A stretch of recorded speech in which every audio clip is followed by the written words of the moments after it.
हरिः ओम् नमः परमहंसास्वादितचरणकमलचिन्मकरन्दाय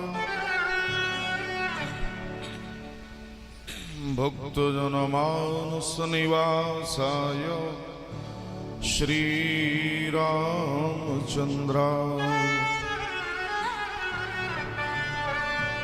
शारदा शारदाम्बोजवदना वदनाम्बुजे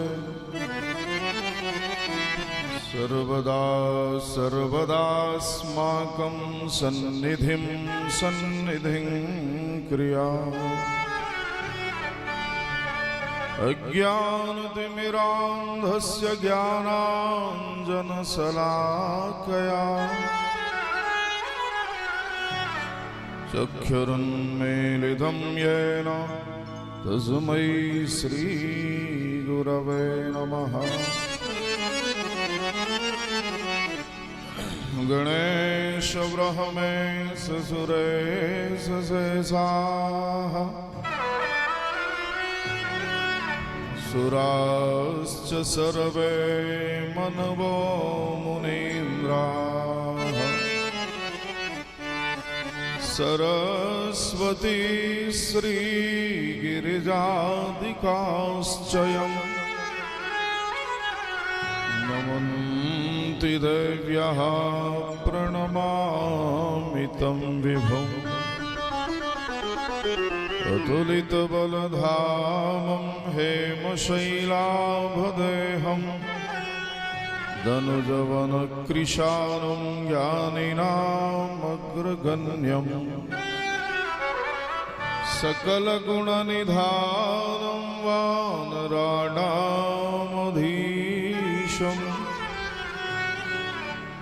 रघुपतिप्रियभक्तं वातजातं नमामि। श्रीवृन्दावन विहारिणे नमः। श्रीमद्भागवताय पुराण पुरुषोत्तमाय नमः। श्रीव्यासाय नमः। श्रीशुकदेवाय नमः। थोड़ा साउंड कम कर दो बेटा। श्री भगवत्यै नर्मदा देव्यै नमः। हम हनुमते नमः। बोले वृंदावन बिहारी लाल की जय।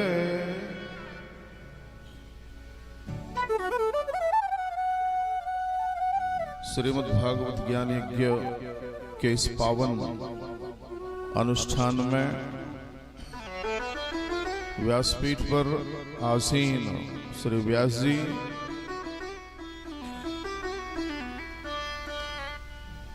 श्री गुरुदेव भगवान मेरे वाम पार्श्व में विराजित आदरणीय बड़े भैया नगर पंडित सभा के महामंत्री श्री शास्त्री जी एवं संस्कृत विद्यालय के सह आचार्य श्री मिश्र जी, संगीत में गंधर्वों की भांति इस कार्यक्रम को भव्यता देने वाले संगीत के कलाकार, सम्मुख विराजमान तपोमूर्ति छत्तीसगढ़ से पधारी हुई माता जी और इस भव्य आयोजन के आयोजन करता महंत श्री भोलादास जी महाराज एवं संस्कृत विद्यालय के समस्त परिकर छात्र अपने हृदय में भगवान श्री कृष्ण को विराजित किए हुए बैठे समस्त धार्मिक श्रोतागण, भक्तिमती माताएं, श्रद्धेया बहनें, बेटियां, भाग्योदयेन बहुजन्म समर्जितेन सत्संगमञ्च लभते पुरुषो यदा वै अज्ञान हेतु कृतमोह मदान्धकार नाशं विधाय हि तदोदयते विवेकः निश्चित ही हम आप सब बहुत धन्य हैं और अनेक जन्मों के पुण्य, अनेक जन्मों का सुकृत जब एकत्रित होता है तो श्रीमद् भागवती ज्ञान गंगा में अवगाहन करने का सौभाग्य मिलता है। और यह सौभाग्य 2 गुना है महाराज जी। भगवती श्री नर्मदा जी के पावन तट पर स्थित संस्कृत विद्यालय का यह दिव्य प्रांगण, जिस विद्यालय ने भारतीय संस्कृति के उत्थान के लिए अनेकानेक विवेकी छात्रों को जन्म दिया है, ऐसे विद्यालय की पावन भूमि पर हम आप सब बैठ कर के भगवान श्री कृष्ण की लीलाओं को सुन रहे हैं। इससे बड़ा सौभाग्य जीवन में और कोई हो नहीं सकता। भगवान, अच्छा देखिए, इस अनुष्ठान में बैठने का, कथा श्रवण करने का लाभ भी मिलना चाहिए, लेकिन इस कथा यज्ञ का जो मुख्य उद्देश्य है, जब तक इसकी पूर्ति हमारे द्वारा नहीं होगी तो इस अनुष्ठान का जो लक्ष्य है उसकी पूर्ति नहीं हो सकती। श्रीमद् भागवत के बहुधा अनुष्ठान वर्तमान में समस्त भारतवर्ष में निरंतर चल रहे हैं, लेकिन क्या हम अपने आप को पहचान पाए हैं, या हम इस धरा में किस लिए आए हैं, अपने उद्देश्य की हम पूर्ति कर पा रहे हैं क्या? क्योंकि ये भागवत जो है ना, हमें आत्मबोध कराती है। यह गुरु है हमारा, हमारे आने का जो उद्देश्य है उसकी पूर्ति करती है भागवत। और भगवान श्री कृष्ण का प्रत्यक्ष शब्द विग्रह है श्रीमद् भागवत। यह कोई साधारण ग्रंथ नहीं है महाराज जी। वृंदावन में अनेक ऐसे विद्वान मनीषी हैं जो आज भी श्रीमद् भागवत जी की नित्य प्रति 108 परिक्रमा करते हैं। तो भागवत जी इतना सर्वश्रेष्ठ उत्कृष्ट शब्द विग्रह भगवान श्री कृष्ण का हम आप सबके सम्मुख विराजमान है और व्यासपीठ पर आसीन है व्यास जी, और उनकी वाणी जो अमृतमयी है, जिसका पान करके हम आप सब निश्चित धन्य हो रहे हैं। देखिए,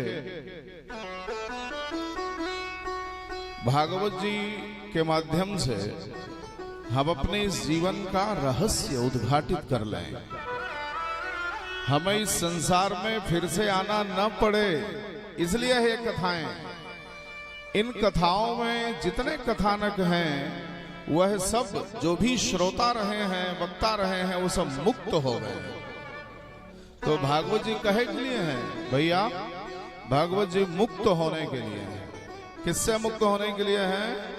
इस संसार के प्रति जो हमारा राग है, संसार से जो हमारा प्रेम है, उससे विरत होने का माध्यम है श्रीमद् भागवत कथा। हमारा प्रेम बांके बिहारी भगवान श्री कृष्ण के श्री चरणों में लग जाए, इसलिए है भागवत कथा। और जिस दिन हमारा यह मन जो इतना चंचल है कि अर्जुन जैसे उस योद्धा के नियंत्रण में नहीं है महाराज जी। गीता जी में अर्जुन कहते हैं चंचलो ही मनः कृष्ण। भगवान श्री कृष्ण से अर्जुन कहते हैं मन बहुत चंचल है। अब चिंतन कीजिए, विचार कीजिए, जब अर्जुन जैसा योद्धा उस काल में जिसको कि भगवान श्री कृष्ण का सानिध्य प्राप्त है, वह योद्धा कह रहा है मन बहुत चंचल है प्रभु, इसको पकड़ना बहुत कठिन है। तो हम आप संसारी जीव हैं, ये मन कैसे पकड़ में आएगा? आएगा, लेकिन लक्ष्य यदि हमारा निश्चित होगा, यदि हम अपने मन को सुधारने का काम करेंगे तो यह मन निश्चित हमारी पकड़ में आएगा। और यह मन इन कथाओं से द्रवीभूत होगा।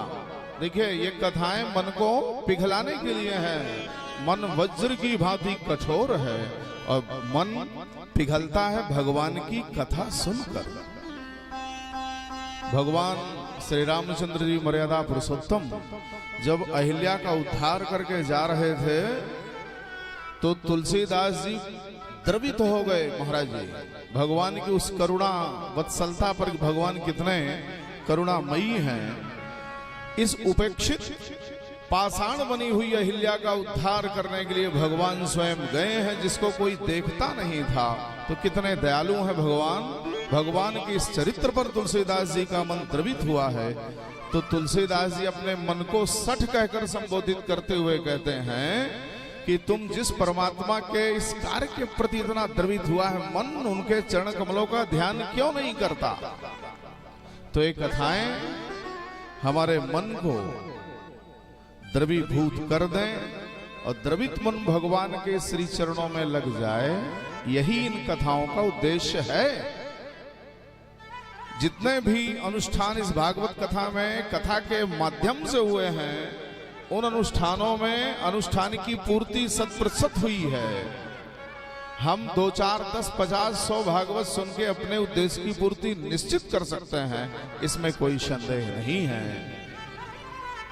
बोले वृंदावन बिहारी लाल की जय। कथा लंबी है, भी व्यास जी को बहुत कहना है। बड़े भैया का भी आशीर्वाद हम सबको मिलेगा। मैं अपनी वाणी को विराम दूं इससे पूर्व आप सबको गंगा सप्तमी की बहुत सारी शुभकामनाएं और आप सबका मन मस्तिष्क इसी तरह भगवान की कथा में लगा रहे, यही शुभकामना है। बोले श्रीमद् भागवत भगवान की जय, श्री व्यास भगवान की जय।